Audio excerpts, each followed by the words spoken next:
ये जो मैं योगा कर रहा था ये सब बाहर का है, जिससे शरीर फिटनेस हो सकता है, लेकिन परमात्मा प्राप्ति नहीं। परमात्मा प्राप्ति के लिए ये शरीर फिट होगा तो फिर आप क्रिया योग वगैरह कर सकते हैं, जैसे खेचरी मुद्रा है और बाकी अंदर का साधना से प्राणायाम है। लेकिन मौन किसको कहते हैं?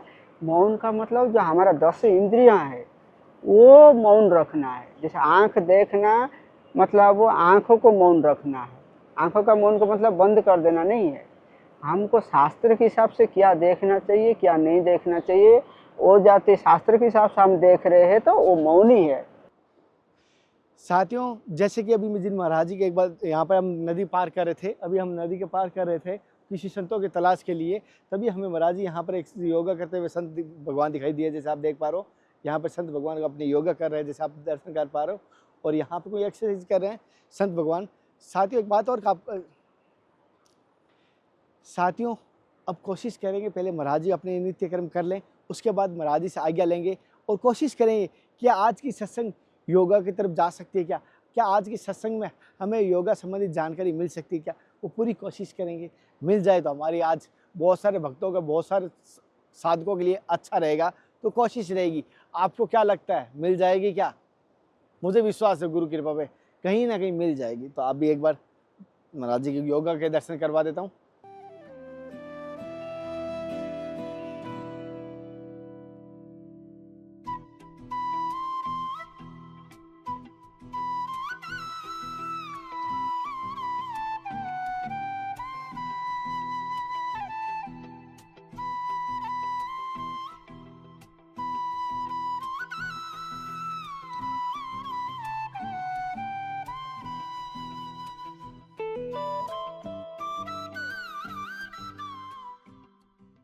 महाराज जी, पहले तो मेरी तरफ से समस्त भक्तों की तरफ से आपके चरणों में दंडवत प्रणाम।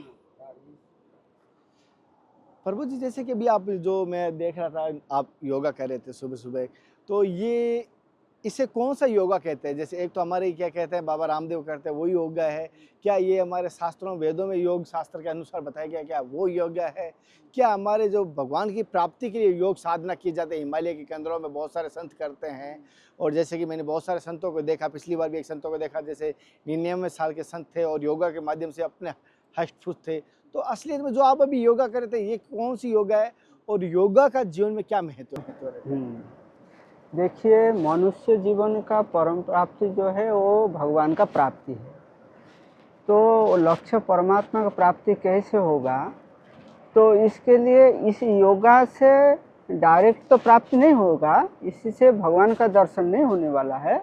लेकिन तो हम भगवान का दर्शन करें, तो भक्ति मार्ग में बोलेंगे तो भगवान का दर्शन करना है, और ज्ञान मार्ग में बोला जाए तो इसको बोलते हैं आत्मस्वरूप का साक्षात्कार करना है। तो इसको प्राप्ति करने के लिए ये एक साधन है। ये वास्तव में योगा यही नहीं है। अतएव हमारा शास्त्र में बोला योगा का मतलब है योग होता है। योग मतलब जुड़ जाना, आत्मा और परमात्मा में हम एक हो जाना, ये योग की भाषा में बोलते हैं।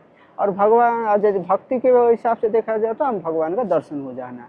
लेकिन वो वास्तव में इसी योग से ऐसा दर्शन तो नहीं होने वाला है, लेकिन उस तक जाने के लिए ये एक साधन है, ये एक माध्यम है, ये एक अंग है हमारा अष्टांग योग में, ये एक अंग है। तो इस योग से क्या होगा ना, हमारा शरीर बड़ा फिटनेस रहेगा। तो साधना करने के लिए शरीर बहुत जरूरी है। शरीर जिसका भी शरीर जब साथ नहीं है, जब स्वस्थ नहीं है, तो परमात्मा प्राप्ति कभी नहीं कर सकता। कोई भी संत परमात्मा के दर्शन करना चाहते हैं तो फिर सबसे पहले फाउंडेशन हमारा शरीर फिटनेस होना चाहिए। कम से कम तो बोलते हैं, हमारा गुरु लोग कहते हैं 3 घंटे तक आराम से जब तक कोई साधक नहीं बैठ पाता है तो उनका उसको बोलते साधन आसन सिद्धि। जब तो आसन सिद्धि नहीं कर पाएंगे तब तक परमात्मा प्राप्ति कैसे होगा? अच्छा, आसन सिद्धि होगा कैसे? इसके लिए योगा करना पड़ेगा। योगा करके हम शरीर को ऐसा फिटनेस बनाना, जितना घंटा चाहेंगे उतना घंटा जप कर सकते, चाहे मेडिटेशन ध्यान कर सकते हैं, तो कोई भी साधन हो सकता है। तो ये एक उनका अंग है। वास्तव में योग यही नहीं है, योग का एक अंग है, जिससे हमारा शरीर फिटनेस रहेगा। अब शरीर जब ठीक रहेगा तो उसके प्रभु जी, जैसे अभी आपने योग की बात की, मैंने बहुत सारे अभी जैसे हिमालय की यात्रा की तो मैंने क्रिया योग के बारे में कुछ जानने की कोशिश की क्रिया योग में कई प्रकार के क्रिया योग आते हैं, कोई खेचरी मुद्रा का भी कहते हैं, अलग प्रकार के। तो क्या ये क्रिया योग से क्या भगवान की प्राप्ति होती है? क्रिया योग का क्या महत्व रहता है फिर?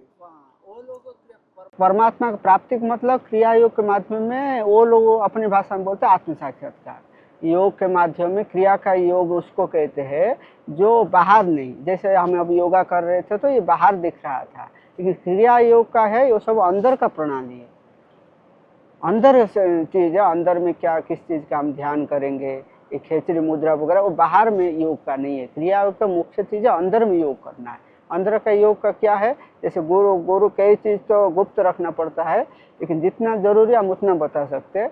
कोई भी एक आंतरिक अंदर है उस पर ऊपर मन केंद्रित करना है। गुरु महाराज जी बोलते हैं, अपने अपने गुरु महाराज जी जैसे साधना देते हैं।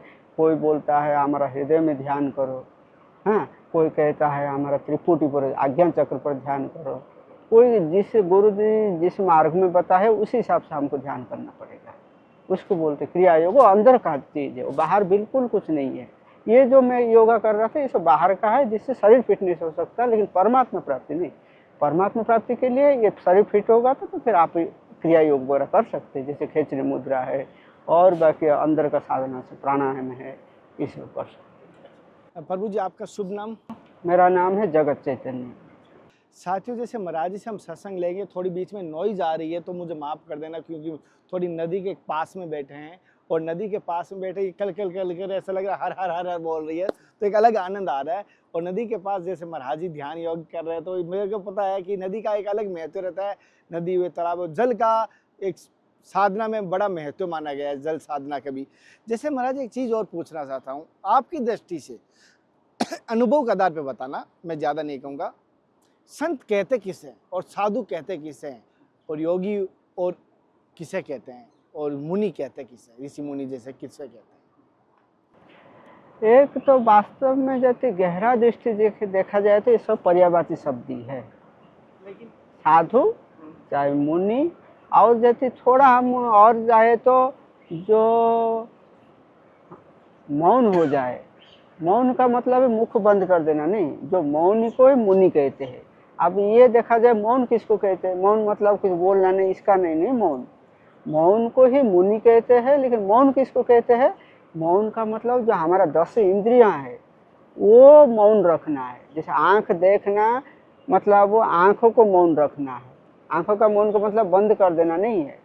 हमको शास्त्र के हिसाब से क्या देखना चाहिए क्या नहीं देखना चाहिए, वो जाते शास्त्र के हिसाब से हम देख रहे हैं तो वो मौन ही है। ये नेत्र इंद्रिय के अंदर मौन है। श्रवण इंद्रिया भी इसी प्रकार है, क्या सुनना चाहिए क्या नहीं सुनना चाहिए शास्त्र हिसाब से हम सुनेंगे तो वो भी मौन ही है। इसी प्रकार वाणी का मौन है, तो इसी हिसाब से उसको मुनि कहते हैं। बाकी और आप क्या पूछे? ऋषि जो रिसर्च हाँ, ऋषि का मतलब है कि जैसे आप वैज्ञानिकों ने कुछ ना कुछ रिसर्च करते हैं, लेकिन जो ऋषि होते हैं वो परमात्मा के ऊपर रिसर्च करते हैं। वो आत्मा कहाँ है, क्या बाहर है कि अंदर है कि कोई तीर्थ स्थान में है, उस परमात्मा कहाँ है उसको ऊपर वो रिसर्च। जो शास्त्रों का लिखे हैं उनको ऋषि कहते हैं, जो शास्त्र लिखे हैं, ग्रंथ लिखे हैं। और जो संत और साधु में क्या भिन्नता रहती है, क्या समानता है? संत और साधु ऐसे तो एक प्रकार पर्यायवाची है। संत और साधु तो कोई ये नहीं, क्योंकि तुलसीदास रामायण में देखो साधु उसको कहते हैं और संत भी उसी को कहते हैं, कोई ज़्यादा नहीं, पर्यायवाची शब्द ही है। और जैसे कि महाराज जी आपने यहाँ पर देखा है, बहुत सारे संतों का देखा है, लेकिन आपने गुरु का क्या महत्व रहता है जीवन में, गुरु क्यों बनाना अति आवश्यक है? गुरु का बोले, गुरु का तो कोई ये नहीं है, गुरु तो बहुत ही महत्व है। जिसके जीवन में गुरु नहीं है तो कुछ भी प्राप्त नहीं कर सकता है, कितना भी सामर्थ्य हमारा अंदर हो, यदि गुरु नहीं है तो समझो अंधकार में जी रहे। गुरु नहीं है तो अंधकार में जी रहे। गुरु बिना तो ज्ञान हो ही नहीं सकता, हमारा शास्त्र भी बोला गुरु बिना ज्ञान नहीं हो सकता। इसीलिए गुरु अपने जीवन में, प्रत्येक साधक के जीवन में गुरु बहुत जरूरी है। क्योंकि हम कोई भी व्यक्ति क्या कर रहा है, सही कर रहा है कि नहीं कर रहा है, इसका निर्णय कौन लेगा? कोई भी तो बोलेगा गलत भी काम कर रहे हैं तो हम बोल रहे हम ठीक कर रहे हैं, लेकिन गुरु एक ऐसा निष्पक्ष वो दे सकते ये बेटा गलत है ये सही है, क्योंकि वो हमसे ज़्यादा अनुभवी होते हैं। हम हो सकता कई चीज़ गलत को भी हम सही कर रहे हैं, हम निर्णय लेंगे, इसलिए गुरु का बहुत ही महत्व है। गुरु को बोला, गुरु के लक्षण भी शास्त्र में गीता के हिसाब से देखो, गुरु का लक्षण मतलब स्थित प्रज्ञा का लक्षण है। गुरु उसी को कहते हैं जिसका प्रज्ञा, प्रज्ञा मतलब बुद्धि, जिसका बुद्धि स्थिर हो चुका है। स्थिर का मतलब क्या है? स्थिर का मतलब है सिर्फ बैठने का नाम स्थिर नहीं, स्थिर मतलब है ठंडी गर्मी आने पर भी जो स्थिर रहता है। हम लोग क्या है, जो साधक लोग ठंडी आने पर ओहो ठंडी हाहाकार करते हैं, गर्मी आ जाएगा तो हाहाकार करते हैं। कोई इसी प्रकार कोई सुख आ जाएगा तो हम हाय हाय होते, दुख आ जाएगा तो हाय है। लेकिन जो स्थिर बुद्धि वाला होता है, चाहे सुख आ जाए तो दुख आ जाए, ठंडी आ जाए चाहे गर्मी आ जाए, चाहे लाभ आ जाए चाहे हानि हो जाए, एक जैसे रहते, उसको बोलते स्थित प्रज्ञा है। गीता में बोला है, अर्जुन ने पूछता है भगवान गुरु किसको कहते हैं? तो गुरु का परिभाषा क्या है? अर्जुन पूछता है, क्या बोलता है? स्थित प्रज्ञस्य का भाषा समाधिस्तस्य केशव स्थित किं किं प्रभासेत किमासीत ब्रजेत किम। अर्जुन पूछता भगवान को, भगवान हमको ये बताइए स्थित प्रज्ञा गुरु किसको कहते हैं? तो भगवान कहते हैं, श्री भगवान उवाच प्रजहाति यदा कामान् सर्वान् पार्थो मनोगतान् आत्मनेवात्मना तुष्ट स्थितप्रज्ञस्तदोच्यते, स्थितप्रज्ञस्तदोच्यते। भगवान कहते हैं अर्जुन, गुरु उसको बनाना चाहिए। किसको? बोलते प्रजाहाति यदा कामा, बोले अपने हृदय से जिन्होंने संपूर्ण कामनाओं को निकाल कर फेंक दिया, हृदय में किसी प्रकार का कामना नहीं है, उसको गुरु बना। और यह हो गया आधा काम। बोले प्रजाहाति यदा कामान सर्वान पार्थ, सर्वान पार्थ मतलब सर्वान कामान विहाय, संपूर्ण कामनाओं को जिन्होंने फेंक दिया, ये आधा काम हुआ। और आधा क्या है? बोले प्रजाहाति यदा कामान सर्वान पार्थ यथागतन, और आत्मनिर्वात्मना तुष्ट, बोले संपूर्ण कामना छोड़ना है और अपने आप में स्थिर रहना है, दूसरे को नहीं देखना है। अपने आत्मा में जिसका मन स्थिर हो गया है वो वास्तव में गुरु होता है। गुरुजी, जैसे कि आप तो एक गृहस्थ परिवार से निकल के आए हो, तो आप तो उस चीज़ को भली बात ही समझते हैं। तो बच्चों में आज के समय संस्कार कैसे होने चाहिए और बच्चों में अच्छे संस्कार कैसे हो सकते हैं? इसके लिए देखिए, सबसे पहले तो बच्चा जब वो हमको 10 साल के अंदर होता है तभी संस्कार दिया जाता है। हमारा शास्त्र के हिसाब से जो संस्कार दिया जाता है, तो 10 साल के बच्चे होंगे तभी हमको आध्यात्म संस्कार उनको देना चाहिए। सबसे पहले तो पिता माता को देना चाहिए बच्चों को। पिता माता को बच्चों को कितने बजे, सबसे पहला कितने बजे सो के उठना है, सो के उठने के बाद क्या करना है, उसके बाद क्या करना है, ये एक टाइम टेबल उनको बच्चों को दिमाग में फिट करना चाहिए। तो हम इससे पहले तो पिता माता को ऐसा होना भी चाहिए ना। जब तक हम पिता माता ही जैसे बढ़िया जो शास्त्र के हिसाब से जीवन नहीं जिएंगे तो बच्चे कैसे जी सकते? इसलिए पहले सबसे पहले पिता माता को बढ़िया होना चाहिए, संस्कारित, तब जाकर बच्चों को बोले बेटा ब्रह्म मुहूर्त में उठो।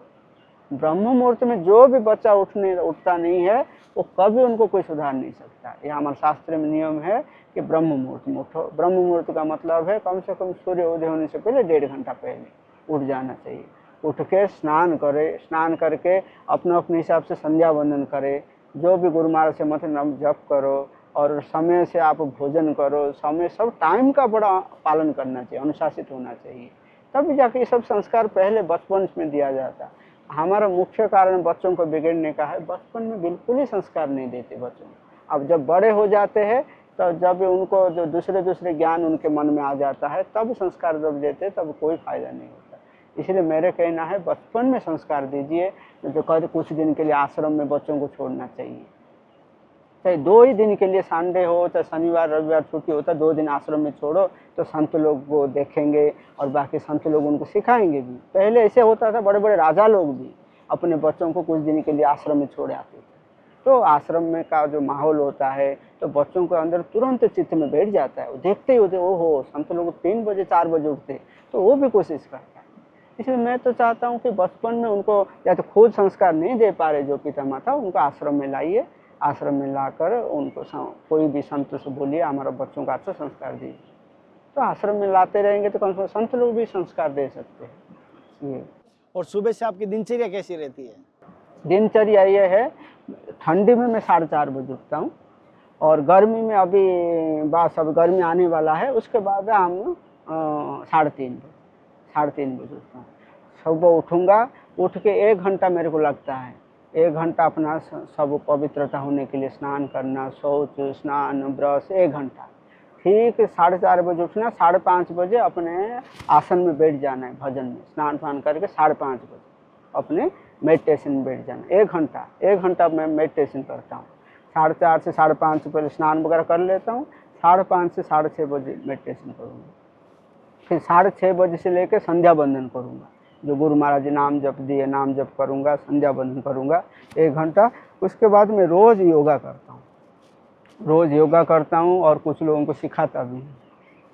योगा करता हूँ 1 घंटा, प्राणायाम 1 घंटा रोज़ में करता हूँ ये। और उसके बाद फिर कुछ शास्त्र का अध्ययन 1 घंटा करता हूँ। फिर 11 बजे ठीक भोजन करता हूँ। 11 बजे से 12 बजे तक भोजन करना, और दूसरों को भी मैं कराता हूँ सेवा करके। फिर 12 बजे जाके मैं थोड़ा आधा घंटा रेस्ट करता हूँ, विश्राम करके। फिर उसके बाद हमारा दिनचर्या फिर 1 बजे उठ के फिर 1 घंटा अध्ययन करना है। फिर आश्रम का सेवा भी करना पड़ता है। सभी यहाँ महात्मा लोग कोई कर्मचारी नहीं है, तो सभी लोग संत लोग यहाँ सेवा करते हैं। तो जिसको जो सेवा दिया गया है उसको सेवा करना पड़ता है। जैसे हमको पूजा का सेवा दिया गया तो मैं पूजा करता हूँ। तो मेरा काम है सुबह शाम मंदिर को साफ रखना है, सफाई करना है, और भगवान का श्रृंगार करना है, ये सब सेवा करना। महाराज जी, कोई गलती हुई तो मुझे माफ़ कर देना। जय श्री राम, राधे श्याम।